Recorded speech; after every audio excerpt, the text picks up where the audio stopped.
La MRC de Kamouraska est un carrefour multiservice au service des citoyens. Elle protège et met en valeur nos ressources tout en appuyant financièrement la créativité et l'audace d'ici. 235 rue Rochette, Saint-Pascal, 418-492-1660. En manchette cette semaine dans Infocam. Une rencontre avec Natacha Blanchet, la présidente du syndicat de l'enseignement du Grand Portage, à propos d'un mandat de grève qui a été voté par les enseignants. Une rencontre avec Jean-Philippe Grenier qui nous parle du marché public de Saint-Pascal, le marché de l'Expo. Mon collègue Carl qui a été rencontrer Véronique Prince de Swing ta région. Et un parcours d'œuvres d'art éphémères à la montagne à coton avec Karine Verpillot.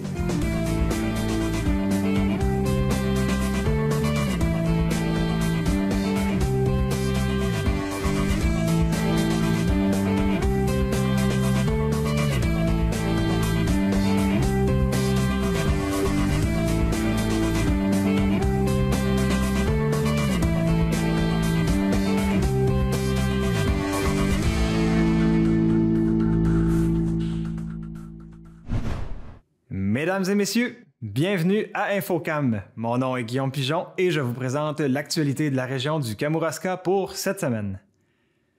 J'ai été rencontrer Natacha Blanchet, qui est la présidente du syndicat de l'enseignement du Grand Portage. Ce syndicat a voté en faveur d'un droit de grève général illimité à 95%. J'ai voulu en savoir davantage sur les motivations de cette décision. Donc, Natacha, j'aimerais ça que vous me parliez un peu de qu'est-ce qui a motivé votre choix ici au syndicat de voter pour un mandat de grève, s'il te plaît. C'est vraiment pour les enseignants du territoire Grand Portage, un cri du cœur qu'ils en ont assez.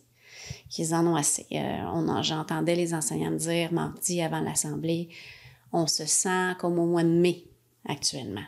On est début octobre et on a le sentiment d'être au niveau de fatigue comme au mois de mai. Alors, vraiment, là, je pense que c'est un signal au gouvernement qu'il faut que ça soit au table puis qu'il fasse des offres significatives pour améliorer le quotidien de nos enseignants. C'est un cri du cœur, vous dites un cri du cœur par rapport à quoi exactement? Cri du cœur par rapport à la tâche qui ne cesse de se complexifier. Hein, un enseignant travaille 32 heures semaine, là-dessus a des cours et leçons, une vingtaine d'heures de cours et leçons en présence élève. Et le reste, c'est en principe pour préparer ses cours, pour corriger, préparer l'évaluation, les bulletins et tout ça. Mais la tâche, c'est vraiment alourdie par différents comités maintenant, comité projet éducatif, comité de ci, comité de ça. Ça ne cesse de se complexifier. Donc, ce que ça fait, c'est que l'enseignant doit souvent ici là, prendre des allègements, donc se réduire de leur tâche en salaire de 10-20% pour arriver à faire la tâche dans la semaine, là, si on veut, dans la semaine régulière de travail. Donc, pour s'éviter de travailler le soir, pour s'éviter de travailler les fins de semaine.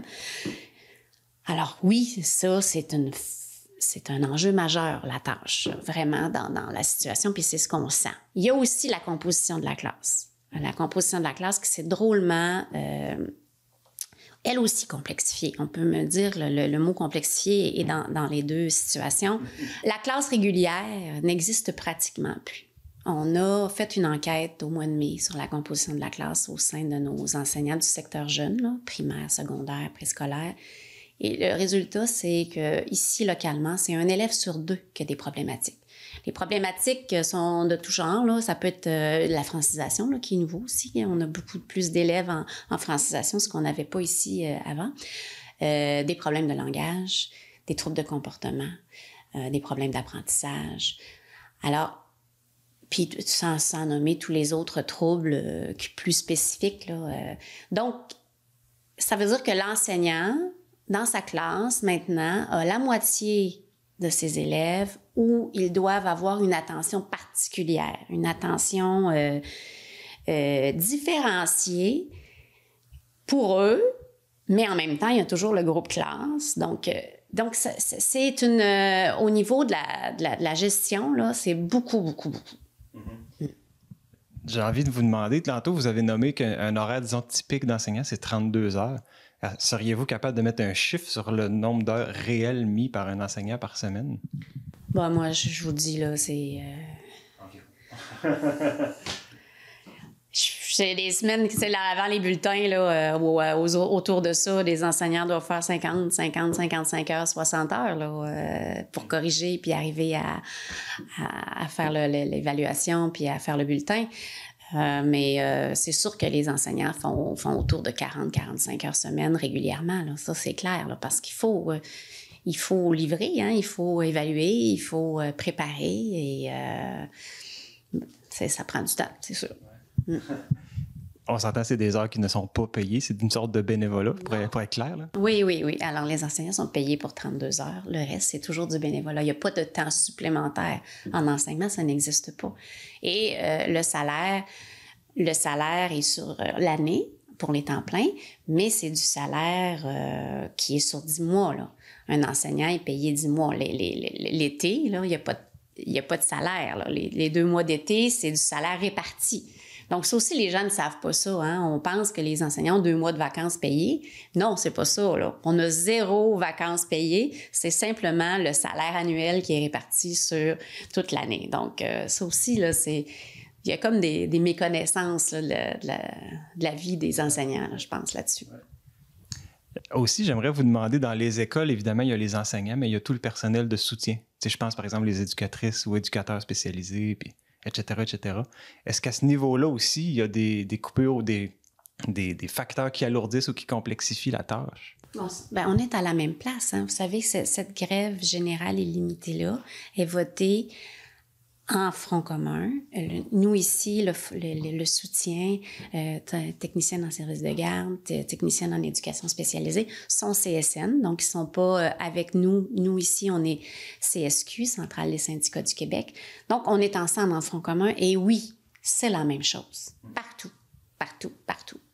Alors, moi, dans mon mot d'ouverture à l'Assemblée générale, je parlais d'un métier à prédominance féminine. Alors, eux autres aussi, c'est ça pour le soutien. C'est beaucoup ça dans notre monde du secteur public.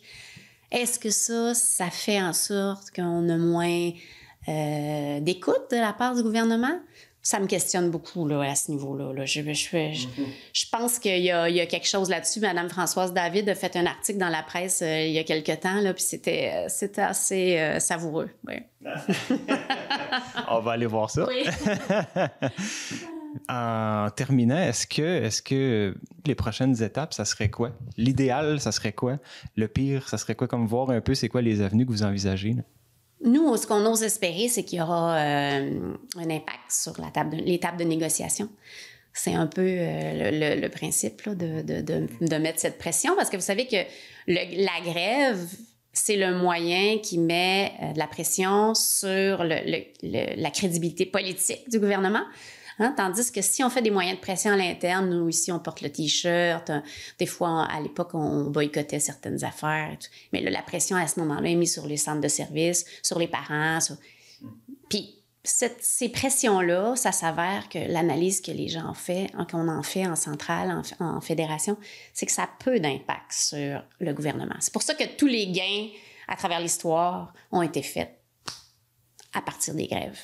Donc, c'est ça. Donc, on espère que cette pression-là va être entendue, que ce cri du cœur-là va être entendu du gouvernement et qu'il va vraiment s'asseoir à table et nous faire des propositions qui auront du sens et qui feront en sorte que les enseignants vont vouloir rester dans la profession, parce que c'est ça aussi l'enjeu. C'est que le fait que la tâche, la composition de la classe soit si complexe fait en sorte que les gens soit ne veulent pas venir en enseignement, soit quittent dans les 5 premières années parce que c'est trop difficile, ou soit se sauvent en fin de carrière, bien avant l'âge de retraite, ou bien même tombent au combat en maladie. Là. Alors, c'est tout ça. Là. Fait que là, en pleine pénurie, je pense que le gouvernement a tout avantage à entendre nos solutions, puis à se dire, je vais prendre soin de mes profs au Québec, je vais prendre soin du secteur public au Québec. C'est important pour nos services. Hein? C'est ça. Madame Blanchet, merci. Ça fait plaisir. Merci beaucoup. Poursuivons. J'ai rencontré cette semaine M. Jean-Philippe Grenier, qui est, lui, chargé de projet à la ville de Saint-Pascal. M. Grenier m'a présenté le marché de l'Expo, qui est dans le fond le marché public fermier de la ville de Saint-Pascal. Ce marché-là va être le seul à être ouvert dans tout le KRTB à partir du 15 octobre et ce jusqu'au 26 novembre. On est rendu à l'automne, il commence à faire froid. Les marchés publics sont fermés, c'est ce que je comprends? Ben pas tout à fait, Guillaume. En fait, le marché de l'Expo a été construit justement pour ça. En fait, depuis quelques années qu'il y avait un marché à Saint-Pascal, on était un petit peu tanné des intempéries, puis qu'on sait que la saison où est-ce que l'abondance arrive, c'est l'automne. Alors, un beau marché à l'intérieur, au marché de l'Expo, c'est l'idéal pour pouvoir faire, en fait, les emplettes, ce qu'il faut pour se ravitailler pour tout l'hiver, en fait. Fait que, dans le fond, vous avez la chance d'avoir le marché de l'Expo jusqu'à la fin novembre, le 26 novembre. Donc, profitez de la saison automnale pour venir faire vos grosses emplettes là, pour l'Action de grâce, Noël. Et en plus, bien entendu, le marché de Noël s'en vient. Puis, on va avoir la chance de l'avoir ici, encore une fois, le 9 et le 10 décembre prochain. Il va y avoir le marché de Noël ici. Donc, un endroit tout désigné pour les marchés. Ben oui, on dirait que c'est fait pour ça. Hein? Ce bâtiment-là, écoute, il a de l'air d'avoir un bel historique. Est-ce que tu en connais un peu sur son histoire? Je serais curieux de savoir.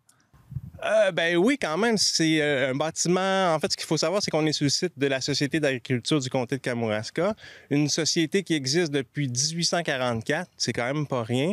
Elle est apparue, en fait, dans le coin du village de Kamouraska pour ensuite se promener d'une année à l'autre pour faire, en fin de compte, les expositions agricoles. Ils se sont tannés de se promener. Ça coûtait cher, c'était compliqué en chevaux et tout ça. Là, à l'époque, c'est quand même assez impliquant. Donc, ils ont décidé de construire un beau bâtiment en 1917 ici à Saint-Pascal et puis pour faire les programmations là, des expositions agricoles chaque année. Voilà, c'est pour ça que ce bâtiment-là existe. On retrouvait au rez-de-chaussée en fait des exposants pour les concours là, des animaux et à l'étage, le cercle des fermières, il y avait des concours de tartes, des concours de confiture, des concours de bouquets de fleurs à l'étage. C'est un endroit magnifique. On l'a récupéré, on l'a essayé de remettre ça à l'origine. Donc, il y a toute la charpente qu'on voit à l'intérieur. C'est vraiment un endroit magnifique. Ah oui. À part le marché, est-ce qu'il y a d'autres activités qui ont lieu ici? Ben oui, en fait, ce qu'il faut comprendre, c'est que ici, on est à la place de l'Expo, qui comprend le marché public de Saint-Pascal, le marché de l'Expo en soi, et aussi l'atelier des savoirs Desjardins qui est à l'étage. Donc, l'atelier des savoirs Desjardins, c'est un endroit immense pour pouvoir faire des ateliers. Donc, on a également une programmation d'ateliers d'artisanat, de transformation alimentaire à l'étage. C'est souvent ce qu'on voit à l'étage, donc plein d'ateliers, une fois par 2 semaines environ pour ce qui est de cet été. Mais on aimerait ça en faire plus, plus d'activités, donc cinéma, tout le côté culturel, là, on pourrait bien accueillir ça en haut à l'atelier des savoirs Desjardins, ce serait une belle place. Wow, OK, super.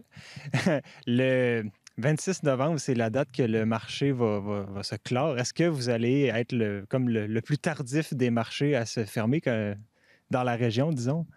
Ben oui, il faut comprendre qu'en fait, c'est le seul, si je ne me trompe pas, là, à moins qu'il y ait un marché qui se cache dans le Bas-Saint-Laurent, c'est le seul marché fermé du Bas-Saint-Laurent, ce qui permet de prolonger la saison. À partir du 15 octobre, c'est le seul marché public du Bas-Saint-Laurent qui existe. Donc, à l'intérieur, à l'abri des intempéries, froid, pas froid, on a tout ce qu'il faut pour agrémenter là, les achats là, de tout le monde avec beaucoup d'exposants. On est entre 11 et 14 jusqu'à la fin de la saison, là, certainement. Exposants, bien entendu. Ouais. J'ai cru comprendre aussi qu'il y avait un service de cantine pour ceux qui ont une petite fringale, ça se peut-tu? Oui, effectivement. On en reçoit plein de traiteurs, en fait, du monde dans la restauration. Cet été, on a accueilli plusieurs, puis depuis quelques semaines. Et pour le reste de la saison, on reçoit Johnny Moutarde. C'est une cantine cachée qui font pas beaucoup de publicité parce qu'ils n'ont pas besoin de la faire. Tout ce qu'ils font, c'est complètement décadent. C'est vraiment, vraiment excellent. Donc, ils vont être là pour une bonne partie de l'automne. Je vous invite à venir goûter leur mets parce qu'effectivement, à l'Expo, au marché de l'Expo, on a un coin gourmand à chaque dimanche, à chaque marché public. Ouais. Merci beaucoup, Jean-Philippe. C'est vraiment très apprécié, Guillaume. Mon collègue Carl a eu une fin de semaine bien occupée.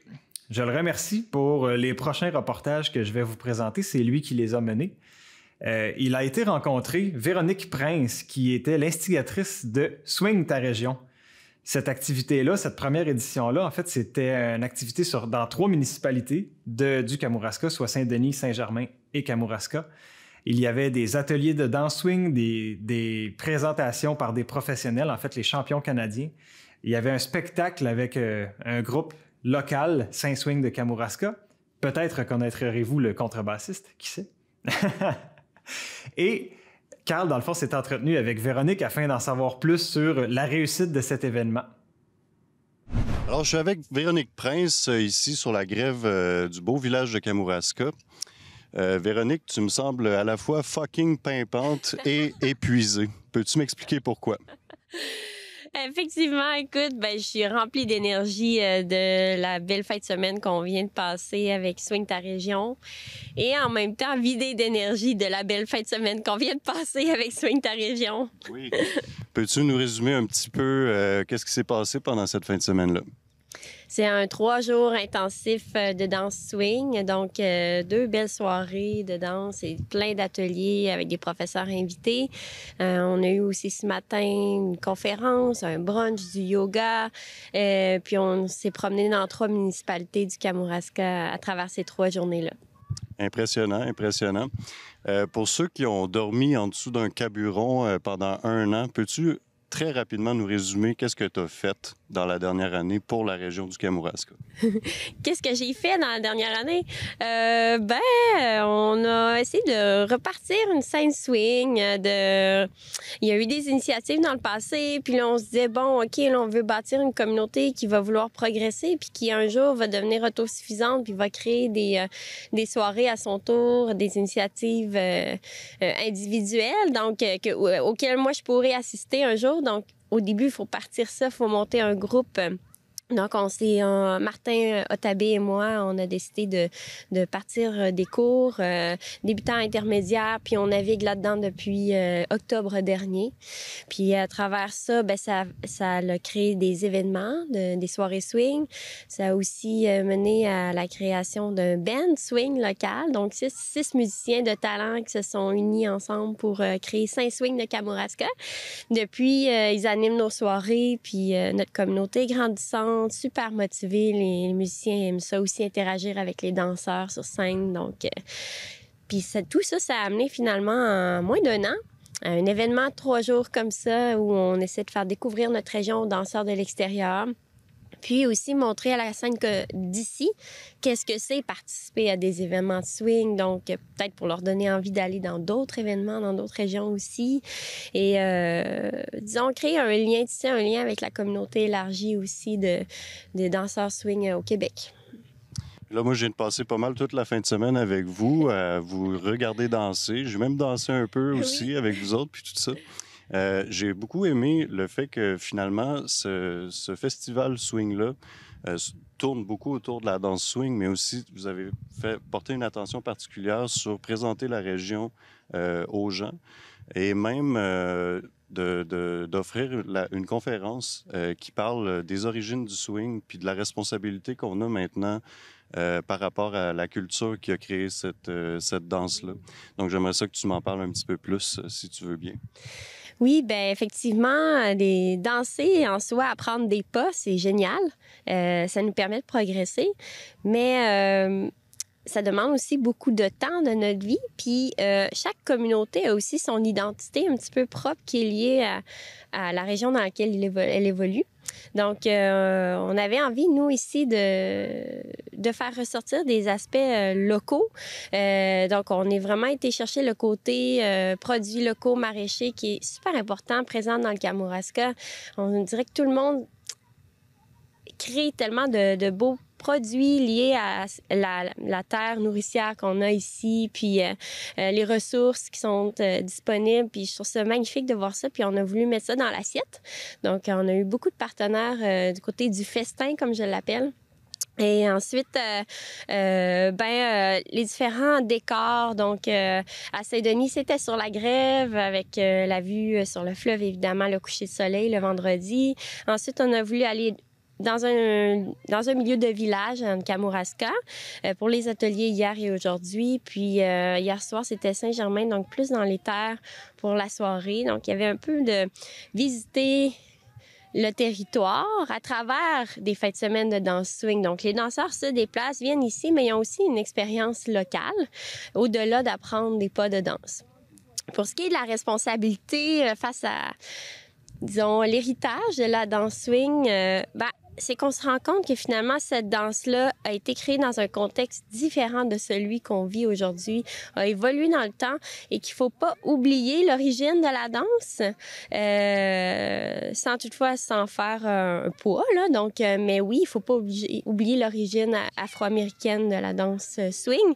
Puis, c'est pour ça que c'est important de mettre ça de l'avant aussi dans une fête de semaine comme ça, qu'on se rappelle ça puis qu'on comprenne bien l'origine de la danse.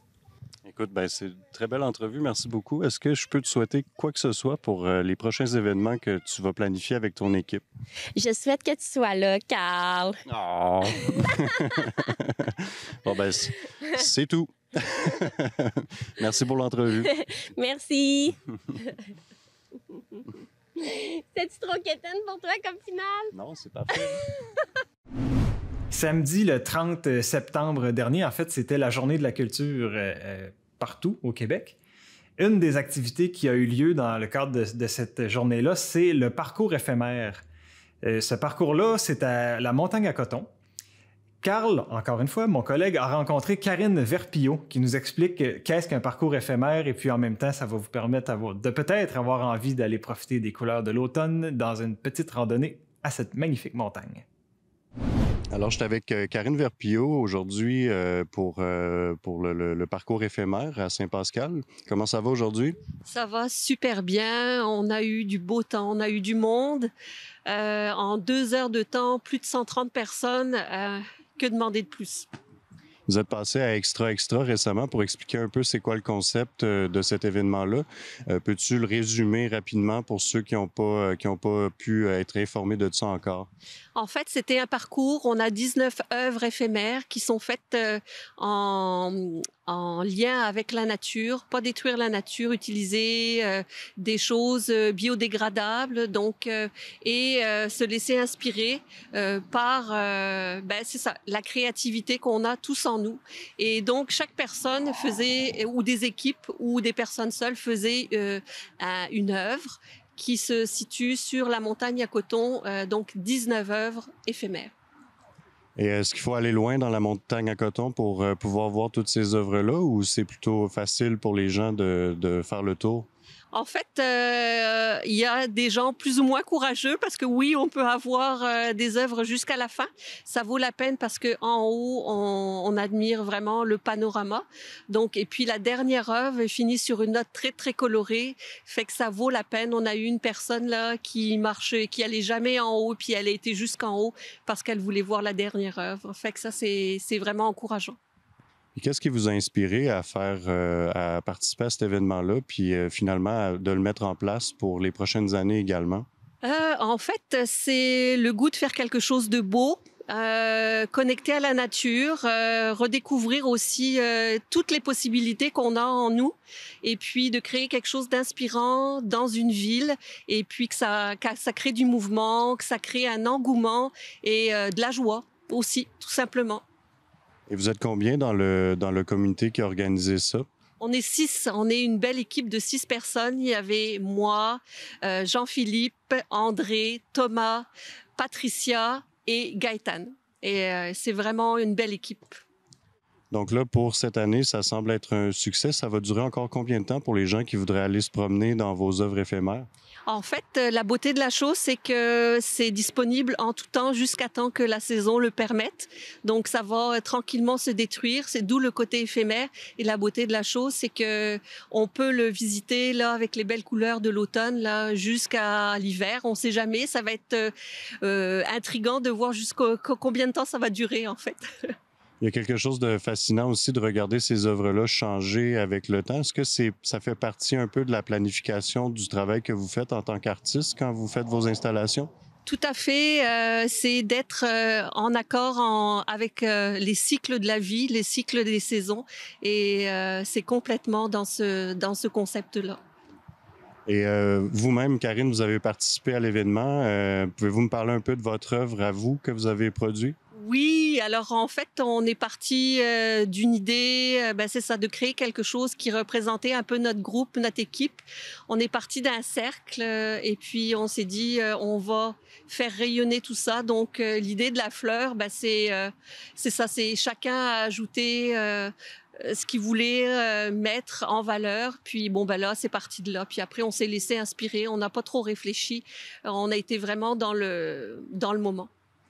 Puis en terminant, Karine, qu'est-ce qu'on peut vous souhaiter pour l'année prochaine? J'imagine que vous pensez déjà un peu à ça là, pour l'an prochain. Qu'est-ce que vous aimeriez qu'il se passe de plus que cette année?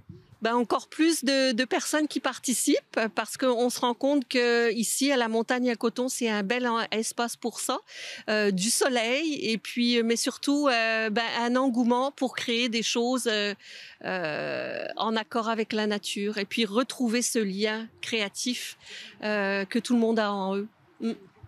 Merci beaucoup pour l'entrevue, Karine. Puis c'est super intéressant ce que vous avez fait. Puis je vous souhaite que ça continue à fonctionner pour l'année prochaine et les autres années qui suivent. Merci beaucoup. Merci d'être venu. Et puis, que le meilleur soit. C'est tout pour l'émission d'Infocam cette semaine. Une fois de plus, je vous remercie d'avoir été à l'écoute. Si vous avez des commentaires, si vous souhaiteriez peut-être partager des informations, n'hésitez surtout pas à nous écrire à l'adresse presse@tvck.org. Sur ce, je vous souhaite une bonne semaine et on se revoit la semaine prochaine. Au plaisir!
On va se jeter la tête à l'eau, là.